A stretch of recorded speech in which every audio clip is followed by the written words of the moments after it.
Assalamualaikum warahmatullahi wabarakatuh.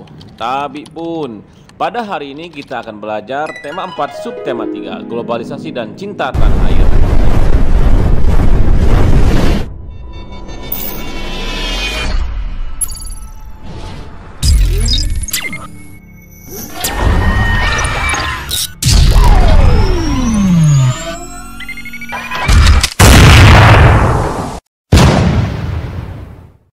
Pelajaran pertama adalah PPKN tentang pengertian berpikir global, bertindak lokal.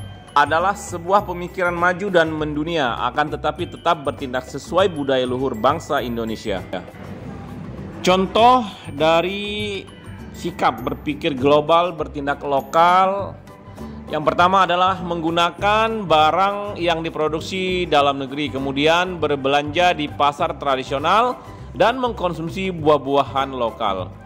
Sedangkan kebalikan atau bukan contoh sikap berpikir global, bertindak lokal seperti lebih memilih produk luar negeri, kemudian berbelanja di mal dan memilih mengkonsumsi buah-buahan yang diimpor.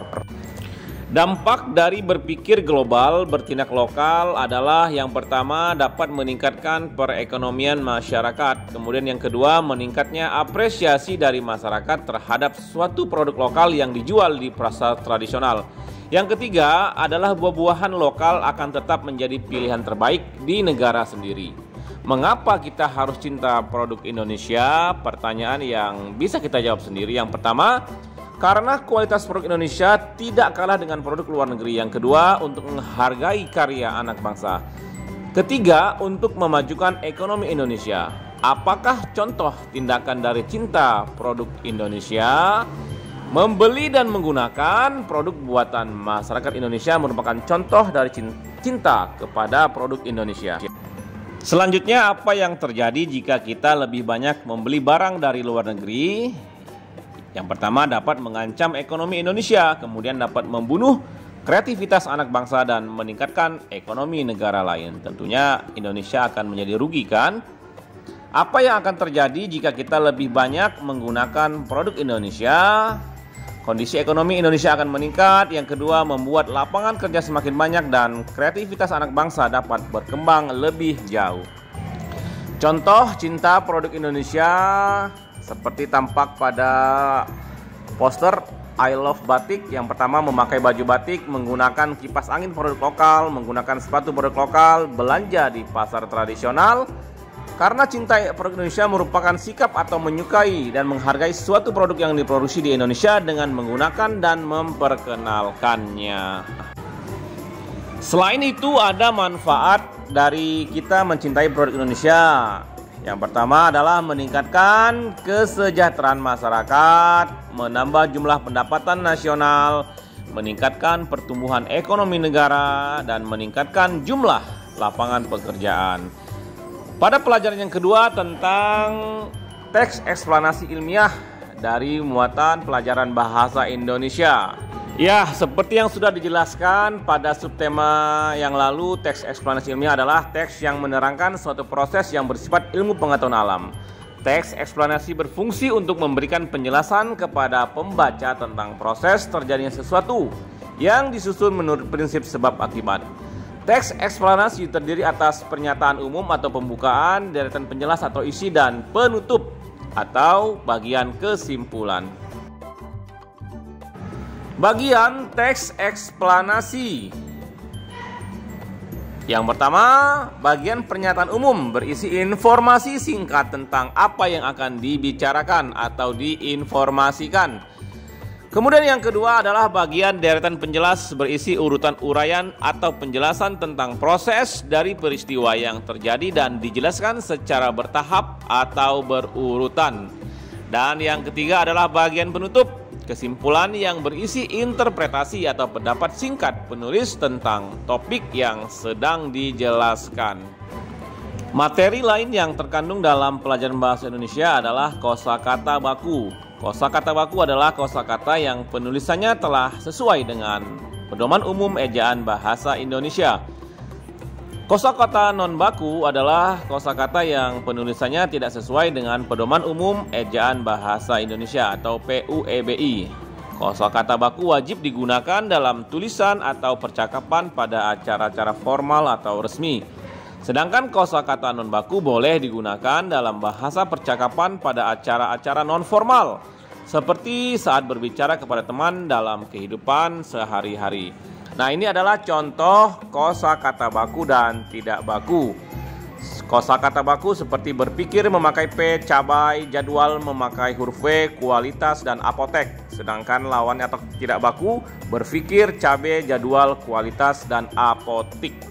Silakan kalian lihat perbedaan penulisan dari huruf per hurufnya. Berikutnya adalah kalimat efektif.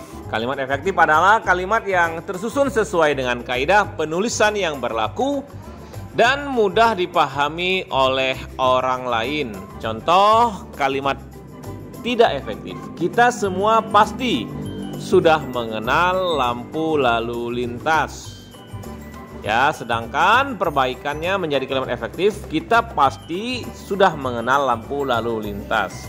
Nah, ini dihilangkan kata kita, karena kata kita dan semua arti atau maknanya sama. Jadi boleh menghilangkan kata kita atau kata semua. Kalau menghilangkan kata kita berarti semua pasti sudah mengenal lampu lalu lintas. Pelajaran yang ketiga yakni IPA tentang sumber energi listrik alternatif atau terbarukan. Sumber energi listrik yang pertama adalah tidak terbarukan. Yang pertama ini minyak bumi, kemudian gas dan batu bara. Artinya ini jika sumber energi ini dipakai terus-menerus maka akan segera habis. Sedangkan sumber energi listrik yang terbarukan yang pertama adalah air, sinar matahari, angin, dan ombak. Kemudian tentang panel surya. Panel surya adalah kumpulan sel surya yang ditata sedemikian rupa agar efektif dalam menyerap sinar matahari. Yang menyerap sinar matahari adalah sel surya. Sel surya terdiri dari berbagai komponen yang dapat mengubah cahaya menjadi listrik.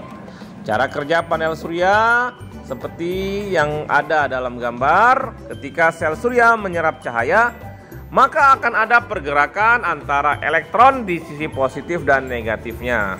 Kemudian adanya pergerakan ini menciptakan arus listrik sehingga dapat digunakan sebagai energi bagi alat-alat elektronik. Selanjutnya akan dijelaskan cara kerja tentang panel surya. Yang pertama, sinar matahari diserap oleh sel surya yang dipasang di atas rumah dan menghasilkan energi listrik. Kemudian energi listrik disimpan pada electric box system untuk menyalakan lampu, radio, dan televisi yang ada di dalam rumah. Praktik sumber energi alternatif sederhana. Nah, ini bisa menggunakan buah kentang atau buah jeruk. Kentang atau jeruk nipis ditancapkan tembaga atau uang koin Rp500 dengan paku seperti pada gambar.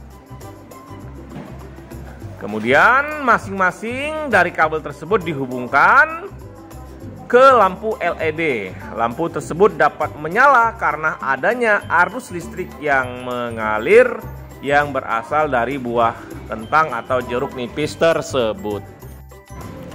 Bagian yang keempat adalah pelajaran IPS, ilmu pengetahuan sosial mengenai bentuk kerjasama Indonesia dengan negara Asia Tenggara atau ASEAN di era globalisasi.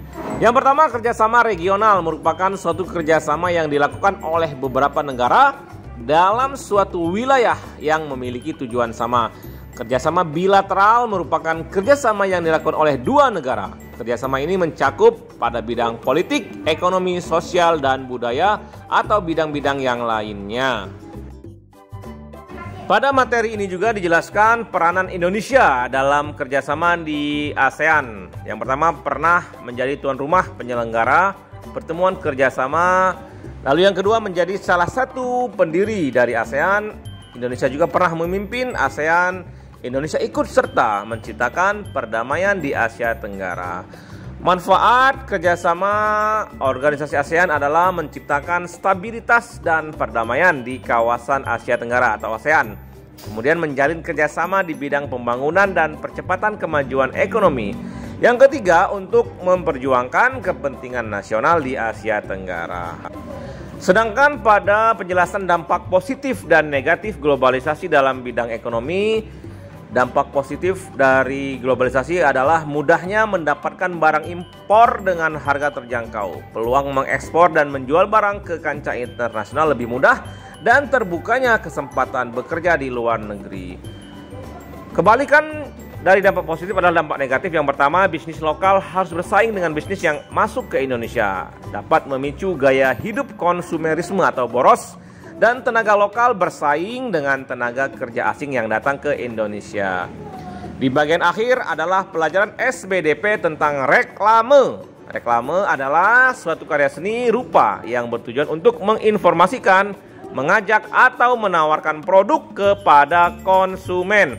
Tujuan reklame untuk menginformasikan, meyakinkan, mengingatkan, dan menawarkan suatu barang atau jasa, kegiatan, atau pesan tertentu. Nah, ini contoh reklame orang pintar menggunakan batik. Jenis-jenis reklame seperti poster, iklan, plakat, spanduk, selebaran, dan baliho, serta buklet.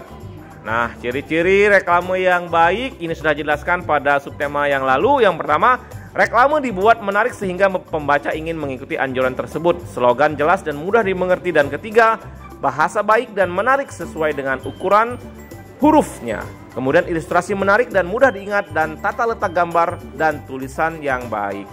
Demikianlah rangkuman tema 4 subtema 3 globalisasi dan cinta tanah air ini telah disampaikan. Terima kasih telah menyaksikan. Bapak akhiri, wassalamualaikum warahmatullahi wabarakatuh.